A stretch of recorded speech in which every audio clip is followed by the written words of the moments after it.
अस्सलामुअलैकुम वरहमतुल्लाहि वबरकातुहू। मैं हकीम अब्दुल कादिर सेक्सोलॉजिस्ट। आज मैं अपने उन दोस्तों के लिए एक ऐसा तेल लेकर आया हूं जिसका रिजल्ट बहुत ही ज़बरदस्त है, बहुत ही अच्छा रिजल्ट है।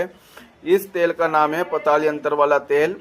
जिन दोस्तों का पेनिस सुकड़कर छोटा सा हो चुका है, वो किसी भी कारण हो चुका है, किसी भी गलती के कारण या गलत हरकतें करने की वजह से, बचपन में गलत हरकतें कर लेते हैं, उसकी वजह से पेनिस की नसों का दब जाना, पेनिस सुकड़कर छोटा सा हो जाना, पेनिस अंदर की तरफ धंस जाना, पेनिस टेढ़ा हो जाना, पेनिस में खून का दौर नहीं होना, पेनिस में जोश नहीं आना, तो मैं आज उन दोस्तों के लिए एक ऐसा तेल लेकर आया हूं जिसका रिजल्ट बहुत ही ज़बरदस्त है। जिन दोस्तों को इस तेल की ज़रूरत है वो तो मेरे से संपर्क करें। स्क्रीन पर नंबर दिया हुआ है, तो इस पे कॉल करें, ऑर्डर करें और बहुत ही सस्ते दामों पर मिल जाएगा आपको, बहुत ही कम रेट